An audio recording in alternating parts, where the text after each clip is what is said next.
kipas angin ini saya nggak tahu. Ini karena pengadaannya bukan di kami, Pak. Tapi rasanya angka yang ada itu kalau bentuk kipas anginnya yang model ada di Imatsu MDF itu harganya di Shopee ini 11.464. Jadi apa namanya? Tapi itu saya nggak tahu persis. Itu orang waras mana yang nggak tiba-tiba sakit kepala lihat berita ini nih? Hah? mules perut gue baca ini nih ya. Coba bayangin ya, kalau berita ini bener ya, KDMP beli kipas angin seharga 1.800.000.000 rupiah. Tuh, sebanyak itu gitu loh. Coba kalau kita hitung ya, 1.800.000.000 rupiah. Kalau kita bagi rata-rata harganya 400.000 atau 500.000 satu kipas angin, itu dapatnya bisa jadi 3 sampai 4 juta unit. Tuh, bayangin. Hah? Dapat 4 juta unit kipas angin ya, dibagi 74 atau 80.000 KDMP. Coba lo hitung. Kan apa enggak rata-rata itu pada dapat 50 kipas angin? Itu mau taruh di mana? Hah? Pantas aja ya warga nggak ada yang mau belanja ke Koperasi Merah Putih. Karena apa ya? Berangkat sehat walafiat ya, pulangnya kerokan. Bikin geleng kepala pengadaan kipas angin Koperasi Merah Putih tembus 1,8 triliun jadi sorotan tajam. Sebenarnya ya jujur kayak gini tuh ora kaget, ora gumun. Tapi kali ini bener-bener astagfirullahalazim gitu ya. Wow, ini tuh sebenarnya negeri opo tuh iki? Asli. Wow banget. Inna lillahi wa inna ilaihi roji'un. Asli. Prihatin. Masih ora kaget ya, masih ora kaget, masih ora gumun, tapi astagfirullahaladzim. Kayaknya rakyat akan kembali direpotkan, terutama para pedagang kecil. Wajib semua UMKM masuk onboarding di dalam sistem ini.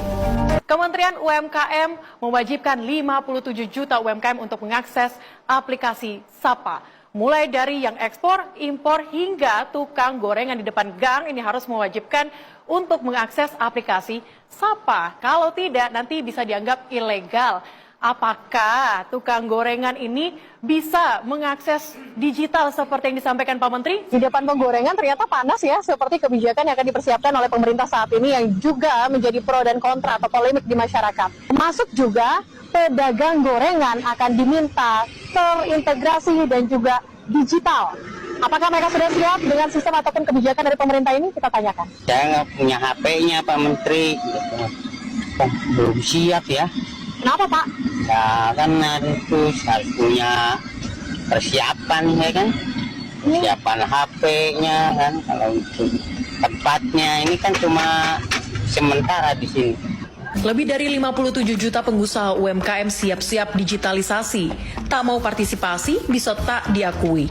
Dari pengusaha ekspor, impor, hingga tukang gorengan di pinggir jalan, wajib mendaftar pada super aplikasi SAPA UMKM.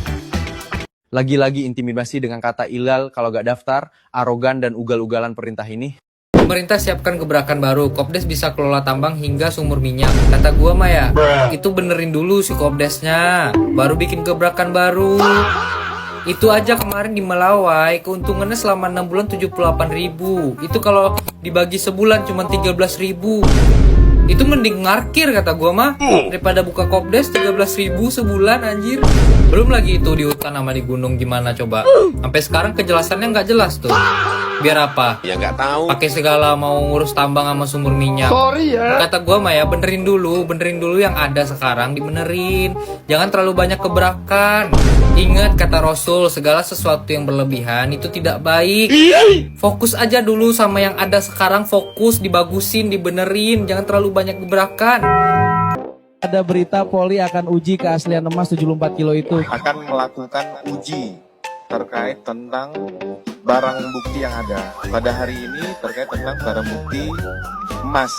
Gini bro ya, orang gabut mana yang simpen emas palsu 74 kilo? Ya nggak tahu, tanya yang mau tanya saya. Ngapain nyimpen di brankas kalau emasnya palsu? Kira ini jasa doang yang palsu. Ternyata emas juga. Dan plot twistnya adalah mereka bilang emasnya palsu dan kasusnya dihentikan. Jujur dari lubuk hati gue yang paling dalam ya, gue nggak bisa terima kalau misalkan ini kasus dilimpahkan ke kejaksaan. Karena yang kita tahu ya, dari perlakuan sebelum Febri ditetapkan jadi tersangka, itu kejaksaan kayak menghalang-halangi kasus penyidikan ya, yang dari ngirim tentara lah segala macam gitu. Dan juga di belakang layar tuh gue sebenarnya punya pemikiran gue dan punya tebakan gue apa yang terjadi sebelum Febri ditetapkan sebagai tersangka dan apa yang akan terjadi setelah Febri ditetapkan sebagai tersangka. Tapi gue nggak bisa ngomong di sini karena gue takutnya nanti dituduhnya menggiring opini atau buat-buat omongan atau apalah segala macam. Tapi kalau misalkan di belakang layar gue yakin mungkin itu yang bakal terjadi. Karena hal kayak gini tuh udah banyak di film-film guys. Dan pesan gue ya buat KPK, tolong dong kalian nih ambil nih kasus, sumpah. Kayak mereka aja tuh kemarin ngambil kasus kalian loh, kasus si Dadan. Masa kalian gak mau ngambil kasus ini gitu loh. Gak bisa nih kita terima kalau misalkan jaksa yang megang kasus Febri. Ya percuma aja, buat apa dia ditetapkan sebagai tersangka. Kenapa ada gara-gara KDMP itu dibangun di lokasi yang tidak strategis? Banyak dilihat di media sosial, lokasi KDMP itu ada di seberang sungai, kemudian atas bukit yang tinggi, kemudian di tengah hutan. Dan masih banyak lagi gerai-gerai yang kalau dilihat dari studi kelayakan usaha mungkin kurang memenuhi ya. Atau mungkin tidak menghadap jalan, malah membelakangi jalan. Nah ini jadi pertanyaan publik, apakah pembangunan gerai ini hanya mengejar target jumlahnya saja, atau memang sesuai dengan kaidah studi kelayakannya? Bahkan gerai yang udah launching pun, kalau dilihat dari display barangnya, itu cenderung seperti toko yang mau bangkrut gitu ya. Sangat sedikit barang yang di-display. Nah ini jadi pertanyaan, kenapa? Karena ini adalah uang APBN. Seharusnya dengan uang sebegitu besar untuk membangun gerai KDMP, harusnya bisa bermanfaat dan tidak menghambur-hamburkan anggaran. Kalau kata Presiden Prabowo, come on. Udahlah Pak, stop. Jangan anggap rakyat bodoh. Dramanya aneh-aneh. Lagian mana ada sih orang nyimpen emas palsu, dolar palsu. Ya Allah, udahlah mainannya. Nggak muak apa? Rakyat nggak bodoh Pak. Zolim kalian. Astagfirullah. Masa harus tegur alam sih baru sadar. Kalau alam yang negor, ngeri Pak, ngeri. Karena azab langsung datang. Sadar, kasihan anak, istri, keluarga dikasih yang haram. Ayo cari. Itu bakal pulang. Cari yang halal.